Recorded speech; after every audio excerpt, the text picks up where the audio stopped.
Bom dia, meus irmãos, a graça e a paz do Senhor Jesus. Muito bem. Então, vamos para mais uma lição da nossa revista aí, da Mutualidade Cristã. Hoje é a lição número 15.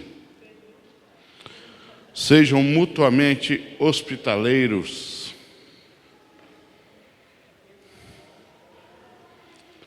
Hospitaleiros. Enquanto vocês vão se preparando aí, nós temos mais essa, depois só mais duas, e nós encerramos esse assunto, né? Essa revista aí de uns aos outros, da mutualidade cristã. Em seguida, nós vamos adotar esta revista aqui, Gente de Oração. Gente de Oração. Então você vai, essa aí é uma edição do professor. Depois eu vou pular no nosso grupo, né? Nós temos o nosso grupo lá, o link. Mas normalmente é aquele esquema de um irmão comprar, né? Para baratear o frete. Se cada um comprar individualmente, paga o frete sozinho. Frete cheio. Se comprar um pacote, o frete cai bastante. A diferença é bem considerável. Então, aí depois eu vou publicar lá, aí a classe entre vocês mesmos, vocês decidem aí como vão, se vão, né? Não é obrigado a adquirir. Não é necessário que você adquira, mas aqueles que gostam, que querem adquirir a revista, depois podem fazer isso. E a minha recomendação é que façam isso em grupo para facilitar o money aí. Então nós vamos falar aí depois sobre oração. Hoje nós vamos falar sobre hospitalidade cristã. E nosso texto está na primeira carta do apóstolo Pedro. 1 de Pedro, capítulo 4, verso 9.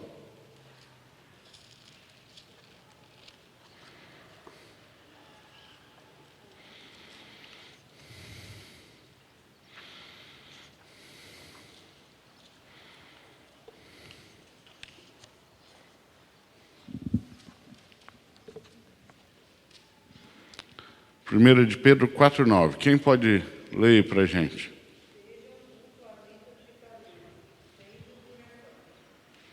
Exatamente. Então está aí a prescrição apostólica, né? Vocês se lembram que, já falei isso aqui, os textos da Escritura, ao ser lidos e estudados, interpretados, eles devem ser classificados primeiro. Nós precisamos entender que na Escritura você tem textos que são de natureza descritiva e outros que são de natureza prescritiva. Há textos que estão apenas descrevendo algo, como os livros históricos, Atos, Reis, eles descrevem os fatos, eles são narrativas históricas, então são de natureza descritiva, né? E nós temos ali o autor descrevendo algo, ou algum fato, alguma coisa. E temos textos na Escritura de natureza prescritiva, ou seja, ele não está descrevendo um fato, uma ocasião, um exemplo. Ele está literalmente prescrevendo, ordenando. Entende? Então, por exemplo, quando o apóstolo diz, sejam mutuamente hospitaleiros, é uma ordem. Né? É um mandamento, é uma prescrição apostólica. Então, ele não está descrevendo alguém sendo hospitaleiro. Não é ali como isso tem em Atos, quando fala lá, e Lídia, tendo se convertido, convidou os apóstolos para ficarem em sua casa por alguns dias. Está descrevendo alguém sendo hospitaleiro. Certo? Aqui não está descrevendo, ele está prescrevendo. Ele está ordenando, está indicando. Né? Então, os textos de natureza doutrinária, prescritivos, eles sempre devem vir antes dos descritivos quando a gente tenta formar o nosso entendimento doutrinário. Primeiro você tem a ordem conceitual, que vale para qualquer situação. Depois você tem exemplos de situações onde aquilo ocorre. Entende? Então, qual que é o primário, assim, quando nós vamos estudar um assunto? As ordens, que são absolutas. E depois nós temos os eventos onde vemos aquilo acontecendo. São exemplos descrevendo aquilo em ação. Esse mandamento nós temos aqui numa ordem direta, simples assim. Sejam mutuamente hospitaleiros. Certo? Então, ser hospitaleiro para um cristão não é uma questão de opção. Não significa necessariamente que todo cristão tem a obrigação de abrigar em casa alguém. Há casos em que isso não é possível acontecer. No entanto, ser hospitaleiro não depende de ser anfitrião de alguém. Né? Você consegue ser hospitaleiro sem abrigar alguém na sua casa, sem ser anfitrião, digamos assim, de alguém. Então, vamos partir primeiro da definição de hospitalidade. O que é hospitalidade? Pode falar. O que você pensa?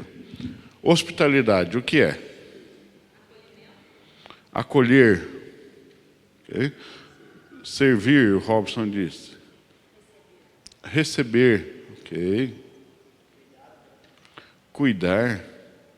Muito bem. A palavra hospitalidade, ela induz você a algum outro substantivo que remete você a alguma outra palavra ou não? Oi? Receptividade. Ok. Então, nós aqui usamos a palavra hospitalidade sempre num contexto mais restrito de receber alguém em casa. Né? Quase sempre quando eu falo hospitalidade, o que pensa na sua cabeça é receber alguém, né, em casa. E está correto, não está errado. Mas a hospitalidade, ela é mais que isso. Ela pode acontecer fora do lar. Por exemplo, aqui na igreja. A igreja recebe. Né? Quando nós falamos ali da acolhida, acolhei uns aos outros, nós falamos também disso. A maneira como a igreja recebe, a maneira como a igreja acolhe, também é prática de hospitalidade. Agora, a palavra hospitalidade tem a mesma raiz da palavra hospital. Por quê? O que uma coisa tem a ver com a outra?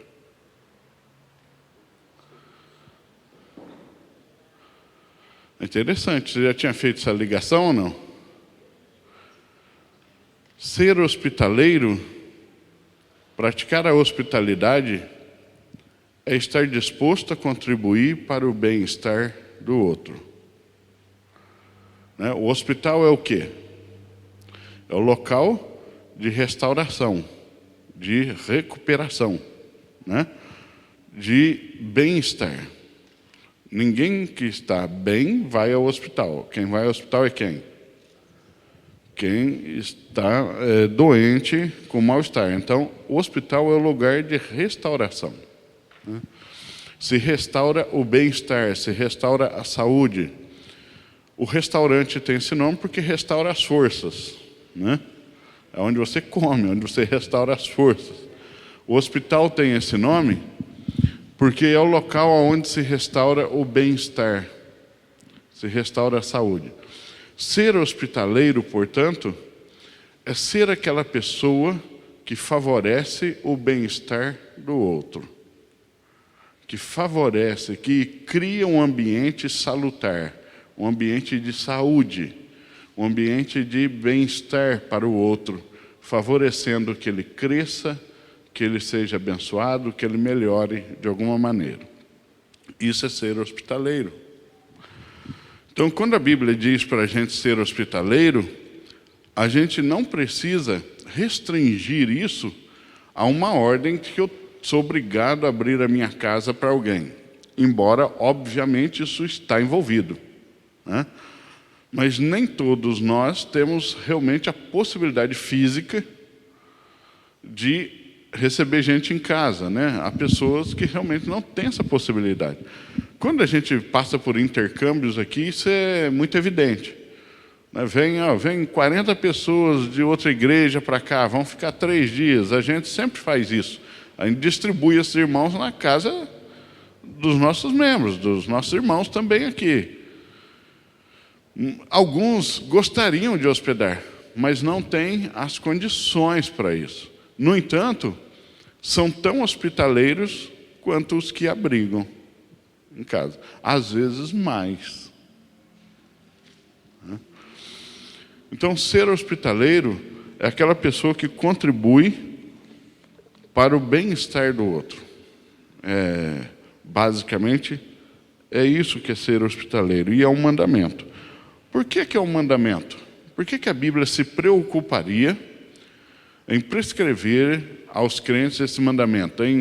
Por que Deus, em sua soberania, ao inspirar as Escrituras, se preocuparia em deixar em vários textos, não apenas nesse, Romanos 12, 13 também fala da hospitalidade, e ela é citada em outras partes.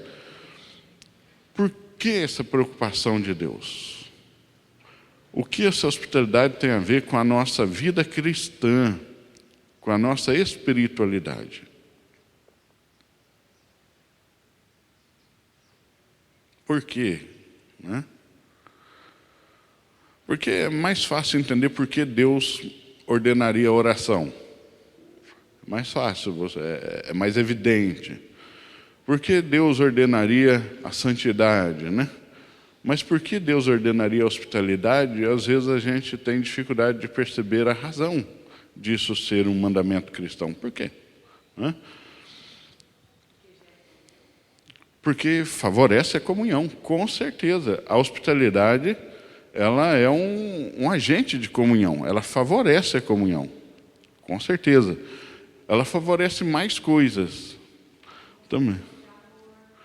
Exatamente, é uma prática amorosa, é uma prática servil, é um ato de serviço cristão. As ocasiões que podem gerar necessidade do mandamento ser cumprido são diversas. O intercâmbio, por exemplo, é uma delas. Mas nossa igreja, estando numa cidade que tem uma escola de sargento do Exército, muitas vezes já foi necessário que nós abrigássemos famílias ou alunos da ESA que vêm de outras partes do Brasil para cá. Não já? Às vezes isso é muito comum. Vem para cá, o aluno chega aqui, começa a frequentar a nossa igreja, porque ele já é crente, e apesar dele estar alojado lá na ESA, nos fins de semana, eventualmente, ele não tem o que fazer. E é muito comum que irmãos, às vezes, peguem esse aluno, levem para casa no fim de semana, passa lá com eles, depois ele volta para o alojamento durante a semana, né? Ou a própria família, quando vem numa formatura, num caso assim. Já houve muitos casos em que nossos membros precisaram ir para outros lugares. Fulano precisou fazer uma cirurgia em Belo Horizonte. Aí não tinha onde ficar lá, porque a cirurgia era muito cedo. A igreja entra em contato com irmãos de lá que ele nem conhecia, irmãos que moravam perto da onde seria o procedimento, abrigaram ele lá e ele dorme lá, né? Isso é muito comum, muito comum. E isso é uma prática que favorece a igreja. Isso favorece a fé, isso favorece a maturação da fé, o amadurecimento da fé, porque isso é uma prática que mostra despreendimento em favor do outro. Porque às vezes você queria sair naquele fim de semana, mas ficou para acolher o irmão. E essa é uma abnegação do cristianismo que nos assemelha a Cristo.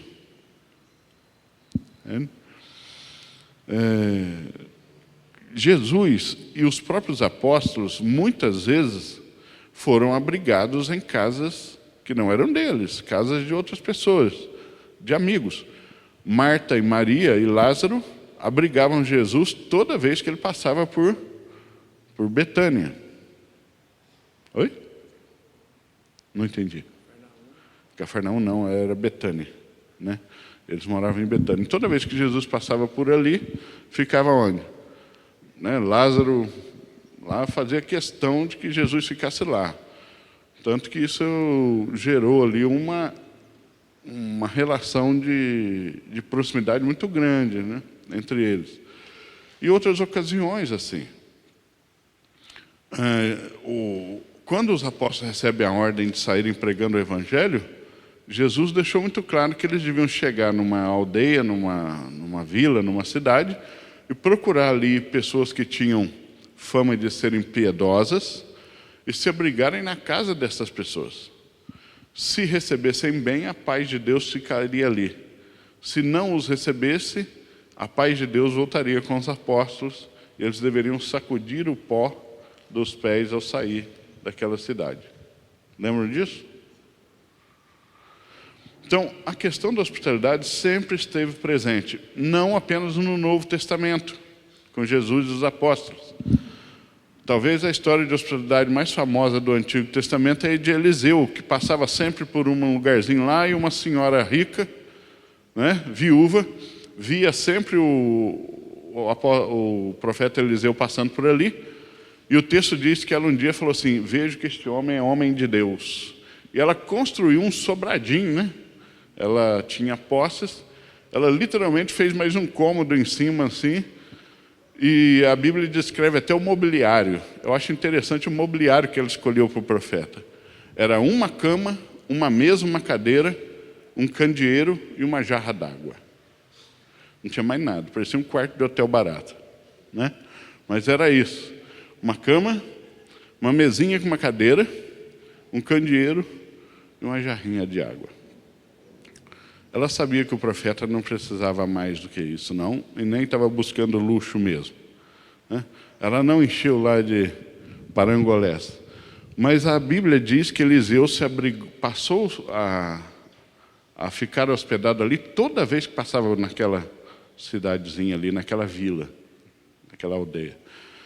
E isso trouxe bênção para ela, né? Ela pôde ter um filho. Depois esse filho faleceu, ele foi ressuscitado por Eliseu. E Eliseu também certamente foi muito abençoado, tendo um posto de parada, né? Que devia ser duro ser profeta andando a pé de aldeia em aldeia naquela época, não devia ser mole.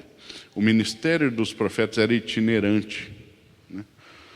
Então você tem esses exemplos descritivos de hospitalidade que nos mostram isso sendo praticado e as bênçãos que isso traz. No Novo Testamento também temos. Na época bíblica do Novo Testamento, você tem um tempo em que pousadas eram raras, não eram muitas pousadas, não se tinha hotéis de pousadas como se tem hoje, né?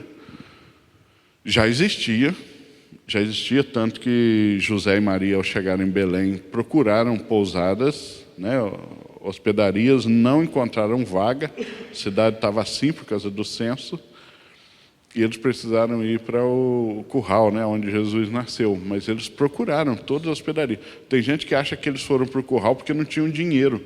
Não é isso. A Bíblia não fala isso. Eles procuraram a hospedaria, só não acharam vaga, né? E precisaram ficar ali. Mas eram pouquíssimas. E tudo que se fazia a pé. Então era mais comum não pousadas na cidade, mas hospedarias nos trajetos. Os trajetos eram longos, feitos ou sobre o lombo de animais ou a pé. Então era muito comum ter as hospedarias, as estalagens no meio do caminho. Vocês lembram do judeu que tomou uma coça e foi assaltado no caminho? O samaritano o ajudou, né? E o samaritano diz o que o texto? Que ele o deixou na próxima estalagem, pagou pela estadia dele e ainda disse: olha, se ele precisar ficar hospedado mais tempo, na volta eu pago. Então, isso aconteceu próximo a uma estalagem dessa aí. Mas os apóstolos eram um ministério itinerante, os apóstolos também passavam de cidade em cidade, a gente lê toda hora. E enviaram Barnabé a Antioquia para ver o que estava acontecendo, e ele ficou ali muitos dias, né? A própria obra missionária de Paulo. E onde é que esses homens ficavam? Pagando hotel? Não eram pagando hotel. Era ficando na casa dos membros. Então, isso era muito comum. Obrigado.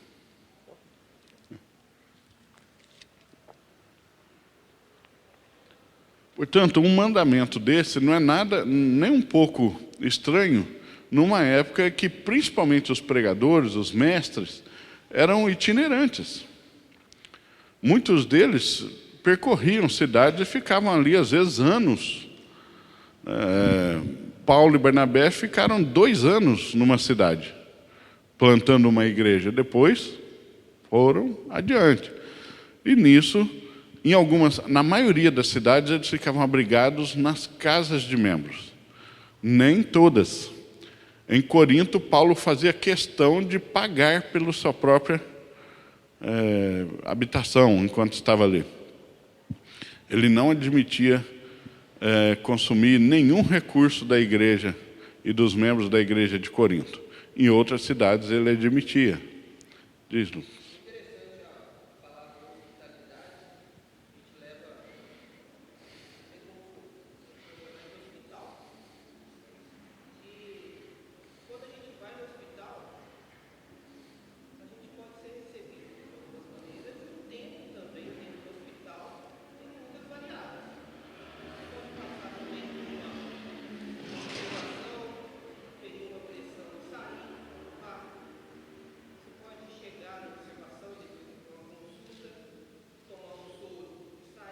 Uhum. Você pode chegar no hospital, passar por uma observação, uma consulta, ficar no hospital, não tem muito tempo.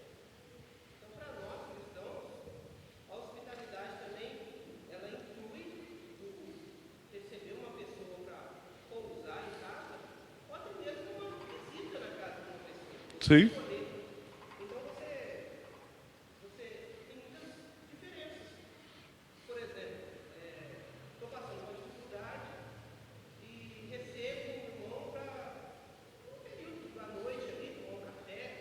Uhum. Sim, uma visita mais social, como nós chamaríamos, né? Quando a gente vai no hospital, independente de qual é a anomalia, parte do princípio que a gente vai buscando uma cura. Uma cura de uma, sei lá, uma diarreia, um soro resolve. Então, o tratamento ali pode ser variado, assim como na nossa casa. Quando a gente recebe alguém, na correria da semana, muitas das vezes é para receber a cura de alguma coisa, que pode gerar uma visita na nossa casa. Sim. Estamos entendendo? Assim como um aluno da época que a gente recebe em casa, no final de semana, um tempo maior, gera uma cura talvez para alguma necessidade, né? Tanto por parte do aluno quanto por parte da gente, que é o aluno. E também essa visita. Porque muitas das vezes a hospitalidade é receber. Mas quando a gente tem essa disposição de receber ou ir na casa de uma pessoa, Uhum. isso também gera uma. Gera-se o bem-estar, sim, gera saúde, né? Do mesmo jeito. A hospitalidade não exige o pouso, né? Não precisa, no nosso mineirinho não precisa posar, né? Mas é só fazer bem mesmo. Quando eu fui para o seminário, eu entrei no meio do ano, né? Tem essa possibilidade de entrar no meio do ano. Aí eu entrei em julho. E quando eu desci do ônibus na rodoviária do Rio, eu já era casado, a Cris ficou. E eu peguei o ônibus e fui. Acho que eu fui num sábado ou num domingo, e as aulas começavam na segunda. Eu desci na rodoviária do Rio, eu não sabia onde eu ia comer e dormir aquela noite. Eu não tinha nada preparado. O pastor Leandro me buscou na rodoviária, e aquela noite eu dormi na casa dele. No outro dia, num domingo, o Betel sustenta um asilo. A gente chama carinhosamente de Betelzinho, né?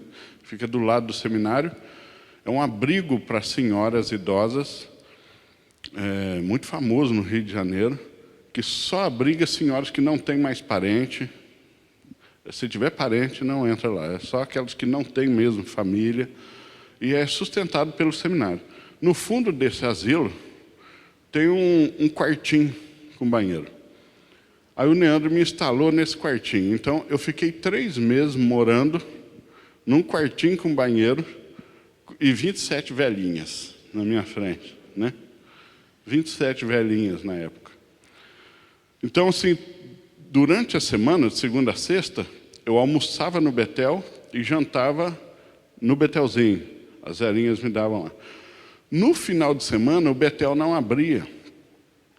E eu não tinha onde comer. Nos finais de semana, eu simplesmente não tinha o que fazer. E eu não conhecia o Rio, não sabia nada. Eu comprava na sexta-feira pão, mortadela, alguma coisa assim que durasse. O final de semana ficava ali. Até que o pastor Marcelo Tenório, lembra aquele que tremia a mão, o velhinho? Do cabelo lambidinho? Ele tinha um problema que a mão dele ficava assim. Ele foi meu professor de teologia do Novo Testamento. Quando ele soube que eu estava lá, e eu nem era aluno dele ainda, porque ele seria mais no final do curso, e ele perguntou, onde é que você está ficando no final de semana? Eu falei, ali no Betelzinho. Ele falou, não. Todo final de semana ele me levava para a casa dele. Durante 3 meses. Foi a primeira vez que eu comi salmão na minha vida. Eu nunca tinha comido salmão.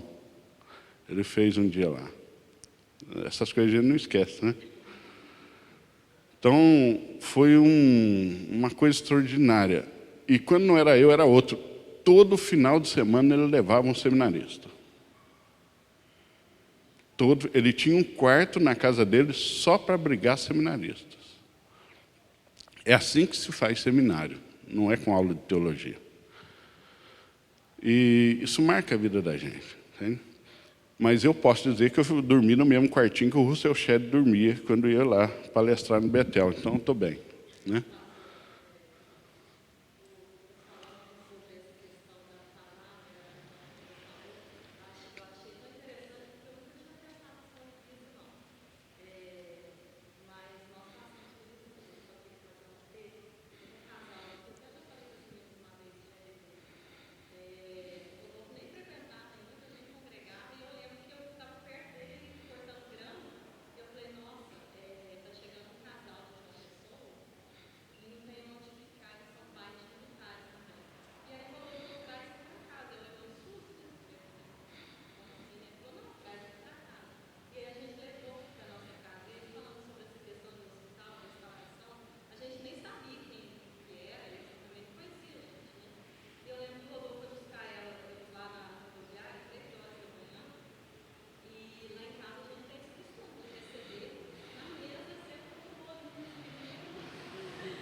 Exatamente, é o que o Lucas falou.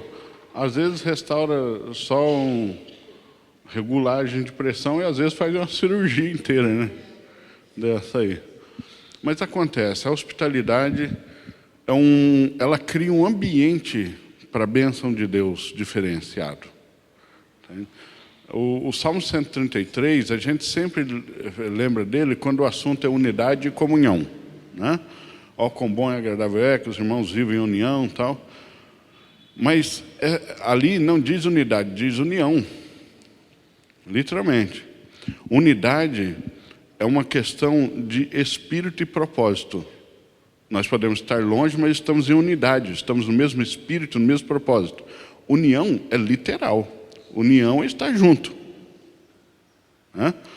Então, toda vez que nós somos hospitaleiros, nós criamos um ambiente daquele do Salmo 133.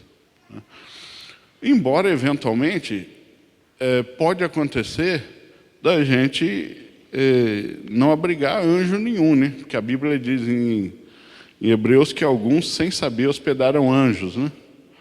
A palavra anjo, literalmente no grego, é mensageiro. Então, às vezes, sem saber, hospedaram apóstolos e nem sabiam disso. Ou até, evidentemente, algum anjo mesmo, como aconteceu no Antigo Testamento, né? Abraão hospedou anjos, Ló hospedou anjos, né? Na casa deles. Mas nem sempre é anjo, né? Eventualmente acontece da gente, de toda boa vontade, abrigar e descobre que não era anjo nenhum.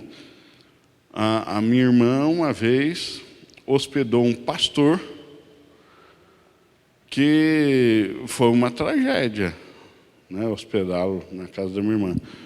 Minha irmã, um dia cedo assim, ele acordou, ela tinha preparado café, não tinha bolo de laranja especial, né?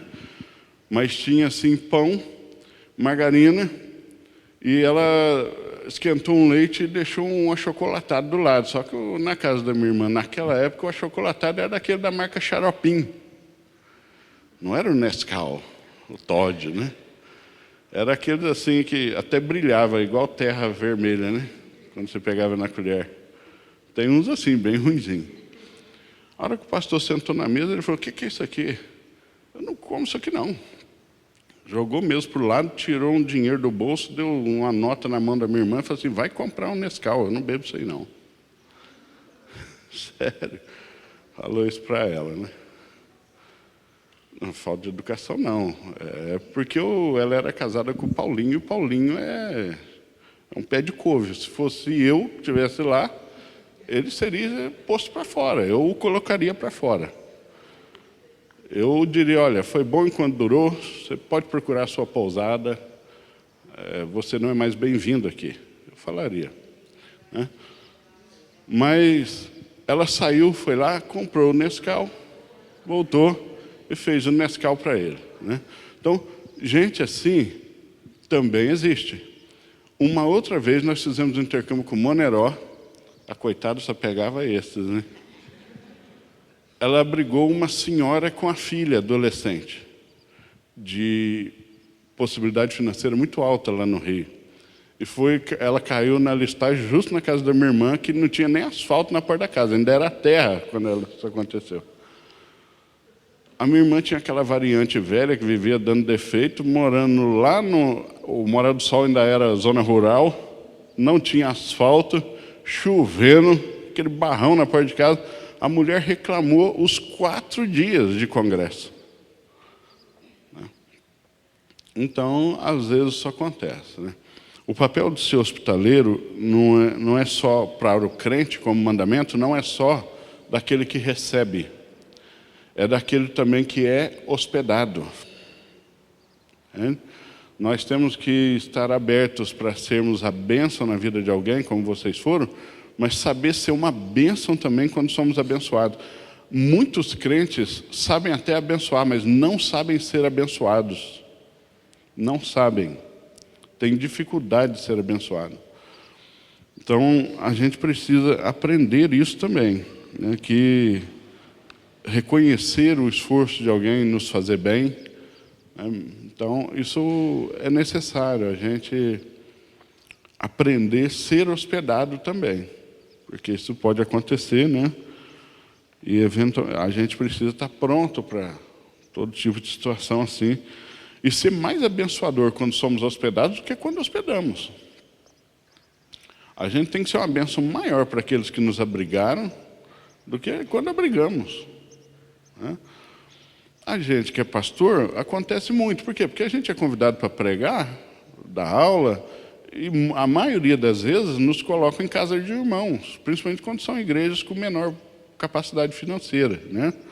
Algumas igrejas grandes costumam pôr a gente em hotel, é melhor mesmo, né? Porque você fica mais à vontade realmente, mas é muito comum.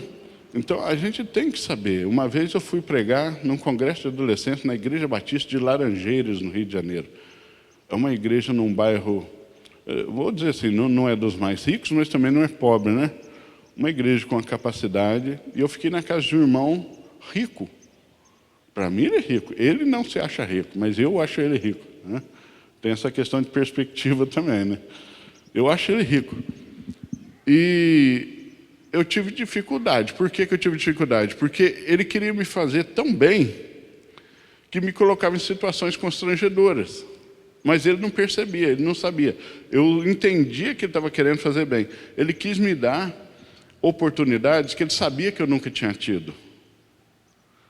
Ele sabia que eu não era rico, né? Então ele sabia que eu nunca tive algumas oportunidades que ele poderia proporcionar, e ele quis proporcionar. Só que sem me preparar para isso, né? Ele me levou num restaurante daquele que tem 18 garfos. Sem me preparar para isso. A mesma história do suplá, né? Que os irmãos conhecem. A história do suplá. Eu descobri o que é suplá da maneira mais constrangedora possível, né? Para mim era só um prato. Falei, hoje eu vou deitar o cabelo, o prato é grande. Não era, era o suplá, né? Então, eu fui o primeiro a entrar na fila, o maître falou, não, isso aí é suplá, meu jovem, espera, né? Na frente de todo mundo. Então, esse dia lá, eu cheguei lá, pensei a mesma coisa, vou deitar o cabelo, né? E eu escolhi um, sinal vermelho, não é esse. Aí a filha dele, de 12 anos, que teve que ficar me orientando, o que era para quê ali, né? Qual hora era cada coisa. Então, mas eu entendi que ele quis proporcionar, ele não estava querendo exibir nada, ele estava querendo proporcionar circunstâncias que ele sabe que eu não tinha oportunidade se não fosse ele. E eu sou grato, nos tornamos amigos, eu sou grato a ele até hoje por isso, porque realmente eu não queria ir num restaurante daquele. Não teria nenhuma condição de ir, né? E acabei aprendendo o nome, pelo menos uns 2 garfos daquele. Os outros eu já esqueci, nunca mais voltei lá, né? Então, esse tipo de circunstância. Mas você tem que saber perceber quando a pessoa está sendo snob com você, ou quando realmente quer proporcionar circunstâncias, ou às vezes o contrário. Já fiquei em casa de pessoas que eu percebi que elas estavam constrangidas por não conseguir oferecer o que achavam que eu merecia, né? E eu tive que me esforçar para deixar claro para elas que eu não merecia, que elas podiam ficar tranquilas, porque eu sabia que eu não merecia mais do que o que elas estavam dando, né? Então, acontece de todo jeito, né? É muito comum. Eu fui convidado para dar aula num seminário. Um seminário que costuma abençoar como oferta financeira para os professores. Eu não sabia. Quando eu recebi o convite, eu não sabia que eles pagavam. E aí, a gente fez uma reunião online para estabelecer tudo lá. Quando chegou no final, que fechou, ela falou assim, então vamos falar dos valores, pastor. Eu falei assim, valores? Eu tenho que pagar? Ela falou assim, não, o contrário, eu quero falar dos valores porque a gente vai fazer o cálculo aqui para o senhor. Cálculo do quê? Não, a gente costuma dar aqui um valor, normalmente é R$120 hora aula. Eu falei, R$120 hora aula? Tem vaga para permanente? Né? Brinquei com ela assim. Aí ela fez um cálculo lá, bateu lá, de acordo com a disciplina que eu ia dar, quantas horas, fez o cálculo, falou, eu não posso fechar certinho aqui, porque tem outros detalhes, mas por enquanto está dando isso aqui. Tá bom para o senhor assim? Eu falei assim, minha irmã, eu achei que vocês iam pagar só o combustível. Eu só exijo 3 coisas. Se vocês cobrirem os meus gastos para chegar e voltar para casa, me abrigarem aí, não deixar faltar água gelada, para mim está tudo certo. O que passar disso é com vocês aí, eu já estou no lucro. Então, às vezes surpreende, entende? As pessoas surpreendem a gente e a gente tem que saber ser abençoado também. Porque a pior coisa é ter um pobre orgulhoso, né? Aí, eu não sou pobre orgulhoso, entendeu? Se você me chamar para almoçar hoje na sua casa, você vai receber um sim, entendeu? Então, eu vou. Agora, realmente, as pessoas, a gente tem que conseguir deixar claro que não é porque você faz essa questão, né? A Igreja Batista Capitólio um dia me ligou e falou assim, pastor, queremos convidar o senhor cobra para pregar? Eu falei, cobro. Ficou aquele silêncio no telefone. Eles não esperavam essa resposta. Aí depois de alguns segundos, ele falou assim, quanto o senhor cobra? Eu falei assim, cobro o que a Bíblia diz, cobro o amor que você me deve, hospedagem, comida e água. É isso que eu cobro. Se faltar isso, eu vou ficar chateado. Eu não volto mais, não. Se você me deixar com fome, com sede ou no relento, eu não volto. Ah, bom. Aí eu fiquei, deu um alívio lá, né? Eu corri um risco. Se ele desliga, ia espalhar para todo mundo que eu cobro, né? Para pregar. Mas a gente tem que ir aprendendo. E não é fácil, porque às vezes acontecem circunstâncias que são realmente difíceis da gente lidar, mas a gente tem que fazer aquilo que a Bíblia manda. Tentar criar realmente um ambiente onde seja o mais confortável, o mais propício possível para o nascimento de novos relacionamentos, para o amadurecimento da fé, para compartilhar a fé, tanto para lá como para cá, sermos abençoados e abençoadores, seja hospedando, sendo hospedados, de maneira que isso enriqueça o reino de Deus e a igreja, e não o contrário, né? Saber desfrutar quando somos abençoados por aqueles que Deus privilegiou com recursos, e sabemos também ser abençoados só com a gentileza daqueles que não têm nada além da gentileza para oferecer para a gente, né? A gente tem que saber lidar, e saber lidar com aqueles que são o crente pão de forma. Conhece o crente pão de forma, não? Chato, quadrado, casca dura e miolo mole, né? Então, esses chatos assim que eventualmente aparecem por aí e eventualmente podem cair na nossa casa, né? No nosso cuidado, e a gente tem que cuidar inclusive desses, porque Cristo tolerou Judas 3 anos, a gente pode tolerar algum irmão desse aí uns 3 dias, né? Não é mesmo? Bom, gente, é isso aí. Então, hospitalidade é um mandamento, né? E nós temos aí, essa lição ela vai trazer aí depois, no um item 2 aí, o valor da hospitalidade e os cuidados da hospitalidade, são textos bem legais aí, depois você pode ler em casa com mais calma, tá? Mas é um mandamento. É um mandamento, faz parte da ética, faz parte da comunhão cristã, essa hospitalidade em tudo isso que a gente comentou aqui. Vamos orar? Senhor, muito obrigado, Deus, pela bênção da vida, pela graça da salvação que há em Jesus, pela existência e excelência da Escritura, pela existência da família e da igreja, Senhor Deus. E nós suplicamos que nossa capacidade de sermos receptivos, gentis, cordiais, amorosos, hospitaleiros em suma, seja amadurecida, para que a tua igreja seja abençoada, o teu povo, Deus, que precisa, receba o necessário para o seu bem-estar, mas, sobretudo, para que o Senhor seja glorificado com isso. Testemunhos disso, de episódios que aconteceram há tanto tempo, são a prova de que a bênção da hospitalidade perdura por muito tempo e faz com que o testemunho da tua graça ecoe por muitos anos. no nome de Jesus, ó Deus, que o teu povo seja sempre um povo acolhedor, um povo, ó Deus, abnegado, que não é mesquinho no momento de abrigar os nossos irmãos de fé. Que o teu nome seja glorificado em tudo isso. Nós oramos por amor de Cristo Jesus. Amém. Deus abençoe.